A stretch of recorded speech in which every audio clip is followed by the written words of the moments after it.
আসসালামু আলাইকুম রহমতুল্লাহি ওবরকাতুহু। সম্মানিত দর্শক, আজকে যে বিষয়টি নিয়ে আলোচনা করব এটি কোনো কালের নয়, মানে কোনো নির্ধারিত সময়ের নয়। এটি আওয়ামী লীগের জমানা কিংবা বিএনপির জমানা কিংবা এরশাদের জমানা অথবা পাকিস্তান জমানা নয়। আজকে যে বিষয়টি বলবো সেটা হলো রাজনীতির মহাকালের ইতিহাস। এই ইতিহাস এমনভাবে বর্ণনা করব এতে করে আপনি বুঝতে পারবেন, খুব সহজে বুঝতে পারবেন আমি আসলে কী বলতে চাচ্ছি এবং এর মাধ্যমে আমি আসলে কী বোঝাতে যাচ্ছি।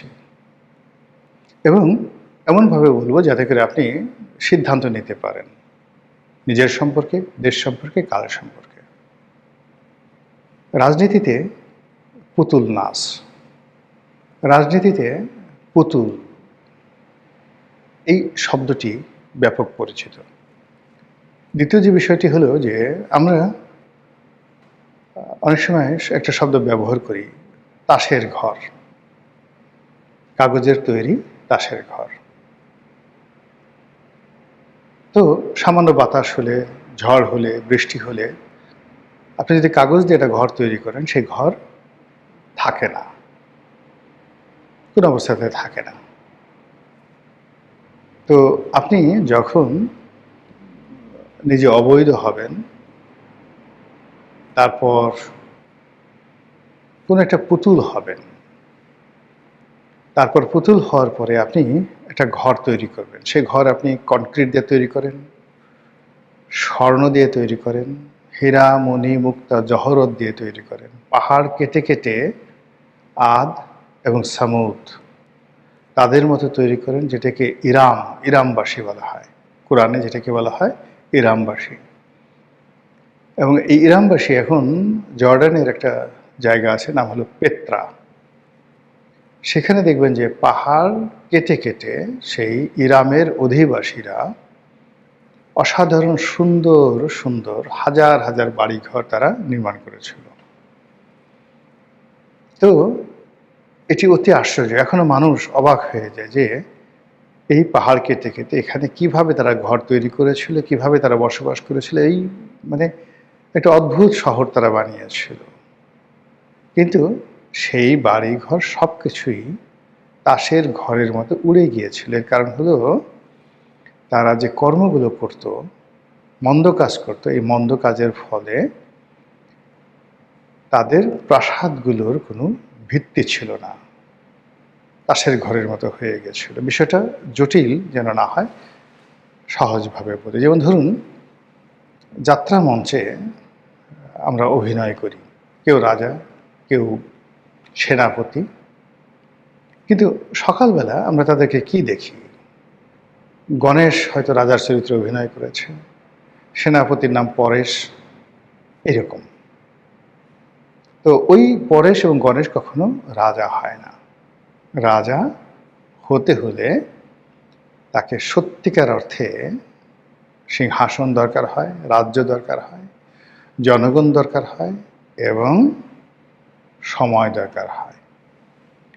তো সেই অর্থে যদি আপনি আপনার ক্ষমতা বলে একটি রাজত্ব প্রতিষ্ঠা করেন এবং সেই রাজত্বে ন্যায় বিচার থাকে, সুশাসন থাকে, রাজনীতির সমস্ত উপকরণগুলো আপনি সেখানে প্রতিষ্ঠিত করেন, আর রাষ্ট্র ক্ষমতার যে অধিষ্ঠিত হওয়ার যে নিয়ম এবং কানুন যেভাবে সারা পৃথিবীতে অনুসৃত হয় সেইভাবে, অর্থাৎ আপনি তলোয়ারের জোরে প্রতিপক্ষকে বিজয়ী মানে পরাজিত করে নিজে বিজয়ী হলেন, উত্তরাধিকার সূত্রে আপনার পিতার বা আপনার মাতার রাজত্ব আপনি লাভ করলেন, গণতান্ত্রিকভাবে জনগণের বিশ্বাস ভালোবাসা পেয়ে মধ্যযুগে জনগণের ভালোবাসা শিখতে হয়ে আপনি জনগণের নায়ক হলেন, বাংলাদেশের গোপালের মতো, পাল বংশের প্রতিষ্ঠাতা গোপালের মতো। তো এইভাবে যখন আপনি আসবেন, তখন আপনি যদি পাতার ঘরে থাকেন, কুড়ের ঘরে থাকেন, ওটাও পৃথিবীর সবচেয়ে সুরক্ষিত দুর্গ হয়ে যায়।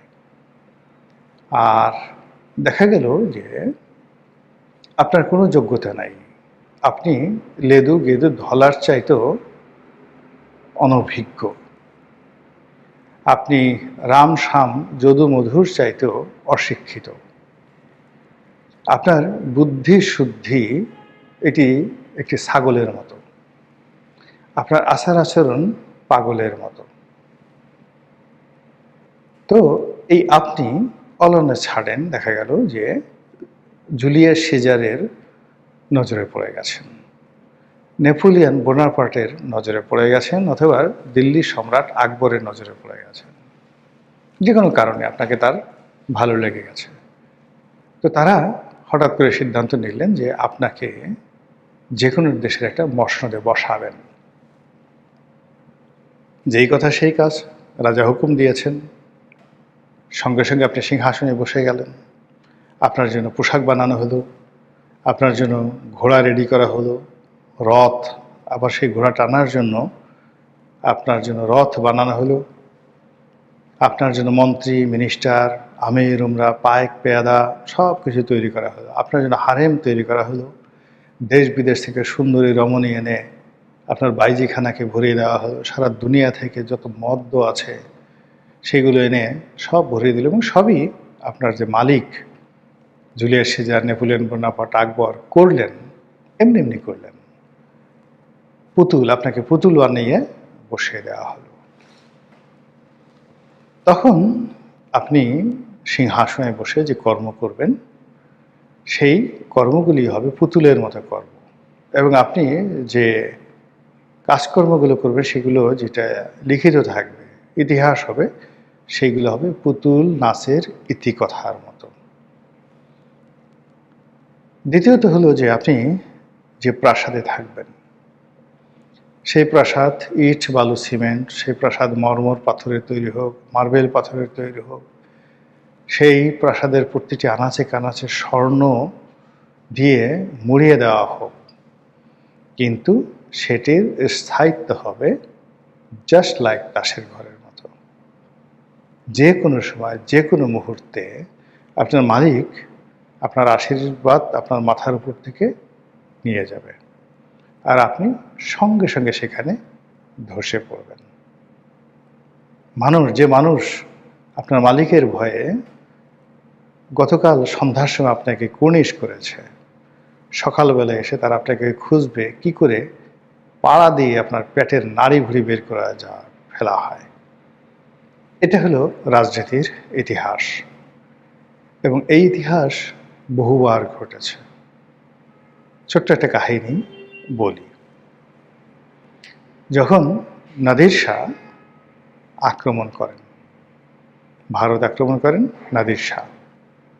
নাদির শাহ কে ছিলেন? পারস্যের সম্রাট। তো তিনি ভারত আক্রমণ করলেন, তখন মুঘল সম্রাট মোহাম্মদ শাহ ক্ষমতাতে। তো দিল্লি আক্রমণ করতে আসছেন মোহাম্মদ শাহ, চিন্তা করলেন যে আমি তো বেসিক্যালি পুতুল, আমার তো কোনো ক্ষমতা নেই। দিল্লির আমির উমরা, তারপর মুঘল বংশের যারা লোকজন, তারা আমাকে বসিয়ে রেখেছে, আমি ভাতা খাই, আর সুবেদার মানে যে সকল সেনা শাসক আছেন তারা, যে সকল উমেদার আছেন তারা, জমিদার আছেন তারা, তারা প্রজাদেরকে অত্যাচার করে জুলুম করে যে টাকা দেয়, সেই টাকা আমরা মানে এই সিংহাসনে বসে সেগুলো আমি দুই হাতে অর্জন করি, খাই, আনন্দ করি, ফুর্তি করি। তো মোহাম্মদ শাহের অসাধারণ কতগুলো যাকে বলা হয় অভ্যাস ছিল। সে পৃথিবীর বিভিন্ন দেশ থেকে সুন্দরী সুন্দরী মেয়েদেরকে আনত বাচ্চা অবস্থায়, এবং এদেরকে কুমারী হিসেবে লালন পালন করত। তারপর সে যখন যৌবনবতী হতো, কিশোরী হতো, তখন তাকে আনা হতো রেপ করার জন্য বা তার সঙ্গে সঙ্গম করার জন্য। এবং এই যে আমি যে কাহিনীটি বলছি, এই কাহিনীটি খুশবন্ত সিং, বিখ্যাত লেখক খুশবন্ত সিং, তার দিল্লি বইতে এটি বর্ণনা করা আছে। যা হোক, এইরকম পুতুল সরকার মোহাম্মদ শাহ, তিনি যখন সুখ স্বপ্নে বিভোর, ঠিক সেই সময়টিতে নাদির শাহ ভারত আক্রমণ করলেন, বাদশাহ দেখলেন যে যুদ্ধ করার দরকার নেই, এর সঙ্গে সমঝোতা করে তাকে তিনি রাজপ্রাসাদে ডেকে নিয়ে আসলেন। বলে আপনি যেভাবে বলবেন সেভাবে হবে। তো তিনি যখনই রাজপ্রাসাদে আসলেন, মুহূর্তের মধ্যে আমির ওমরা থেকে শুরু করে সবাই ওই প্রাসাদের যত গোপন কথা, যত টাকা পয়সা কোথায় কোথায় আছে সব গিয়ে নাদির শাহকে বলে দিল। নাদির শাহ 2 হাতে লুট করলেন সব কিছু, এবং যে ময়ূর সিংহাসন, যে ময়ূর সিংহাসন সম্রাট শাহজাহান বানিয়েছিলেন, নাদির শাহ সেই ময়ূর সিংহাসন নিয়ে গেলেন।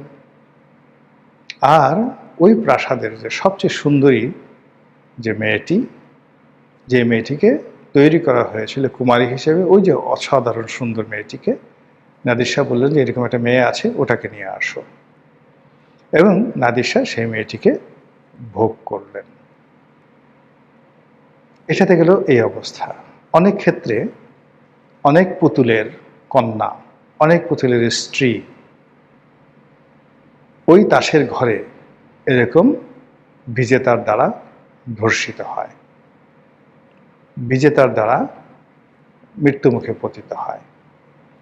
তো কাজেই রাজনীতিতে পুতুল হওয়া, রাজনীতিতে ক্রিয়ানক হওয়া, এটি যে কত বড় ডেঞ্জারাস একটা পুরুষের জন্য, এটা এতটা অবমাননাকার। প্রতিটি মুহূর্তে এই ধরনের পুতুল রাজা, পুতুল শাসক ধর্ষিত হতে থাকে।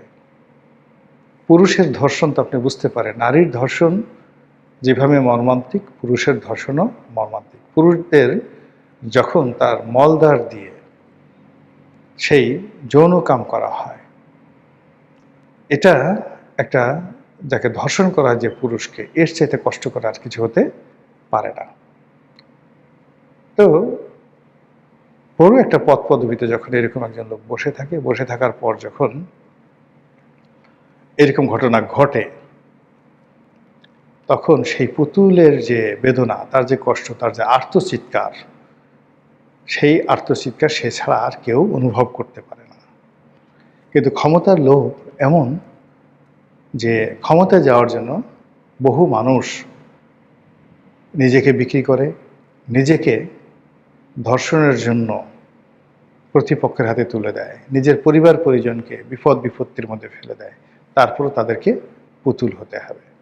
কাজেই রাজনীতি করতে হয় নিজের যোগ্যতায়, ক্ষমতায় বসতে হয় নিয়ম মেনে। নিয়মের বাইরে যখনই কোনো কিছু একটা হতে যায়, তখনই সেখানে পুতুল নাচের ইতিকথা তৈরি হয়। এইভাবে তৈরি হয়েছে প্রাচীন দুনিয়ায়, তৈরি হয়েছে মধ্যযুগে, আর আধুনিক কালেও অহরহ তৈরি হয়ে যাচ্ছে। মহান আল্লাহ আমাদের সবাইকে হেদায়েত দান করুন এবং হেফাজত করুন। আসসালামু আলাইকুম ওয়া রাহমাতুল্লাহি ওয়া বারাকাতুহু।